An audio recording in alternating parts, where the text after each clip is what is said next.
Pokémon TCG Pocket is coming out very soon, and one of its big selling points is that it has digital-only cards. Some of the cards were specifically made for Pocket with 3D effects that physical cards can have, and even immersive features that let you travel into the beautiful artwork. From the beginning, these cards are meant for the digital experience only. But what if I told you that digital-only Pokémon cards aren't a new idea at all? The first ones were actually released all the way back in 1998. So, while we wait for Pocket's global launch, I'm going to go through every official card that has never been printed as a physical release. Do you remember this game? Pokémon trading card game came out in 1998 in Japan, and in 2000 in other parts of the world. It is basically a Pokémon journey like in the mainline games, except you literally play the trading card game, defeat club masters instead of gym leaders, and collect master medals instead of gym badges. And of course, you also need to open booster packs and build your deck. There are over 200 cards split into 4 different card sets, and 3 of them include cards that were made exclusively for this game. The set called Mystery includes Flareon, Vaporeon, and Jolteon. Evolution comes with Marowak and Jigglypuff, and Laboratory as Ninetales, Magnemite, Pidgeot, and Ditto. In addition, there are 4 exclusive promotional cards. You can get Moltres, Articuno, and Zapdos by defeating Grandmasters, who are the game's equivalent of Elite Four members. And lastly, you can get Mew with the game's Card Pop feature. Many of these cards couldn't even be used in the physical trading card game because their attacks include the game choosing things at random. But there's more. While the cards were never printed, we actually know what they would look like as complete physical cards.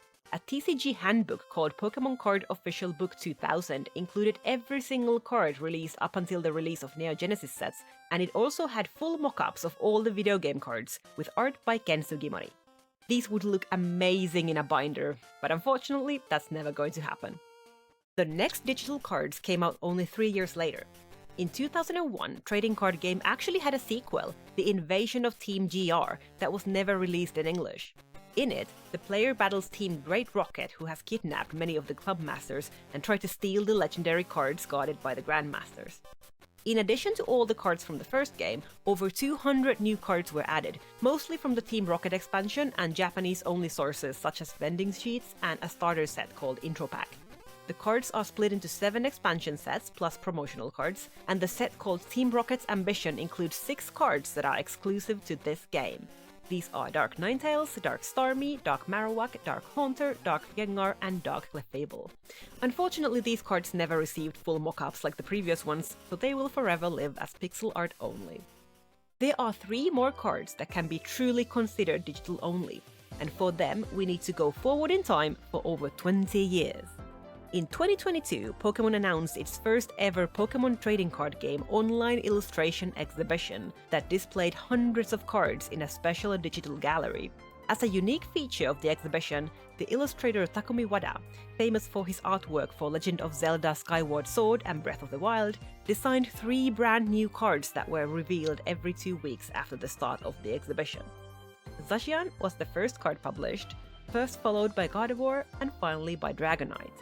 They even had a special room in the exhibition, but this was the only time they were ever on display, always intended to stay exclusively digital. Wada has drawn several Pokémon cards since though, so in the end we did get to enjoy his art in physical form too. Lastly, I'm going to introduce you to a bit of an edge case. It could be argued that these cards aren't exactly digital, but they are also official cards that were never printed as physical cards, because they were printed in a magazine instead. And the art is beautiful, so I really want you to see them. So, Illustration is a Japanese magazine about, well, illustration. And the March 2021 issue dedicated over 60 pages to Pokémon card art. As a part of the article, 7 illustrators who had never drawn Pokémon cards before were invited to make their favorite Pokémon into a card. These were Chikorita by Yoko Kuno, Grookey by Amelie Delphox by Yano Keiji, Suicune by Gemi, Lotad by Ikegami Yoriyuki, Pikachu by Kihara Misaki, and Gengar by Ishiguro Ayako. Several of these artists have actually drawn multiple Pokémon cards since, especially in the recent Scarlet and Violet sets. But while their other cards did indeed see physical releases, these 7 were never printed. I actually own this magazine, and I'm working on getting it translated so I can make a video about how Pokémon card art is made. It goes through the process of turning a sketch into a final card, and interviews many well-known card artists. So, if you want to know when the video comes out, now's a good time to subscribe and turn on the notifications. And I'll be back soon with more Pokémon research.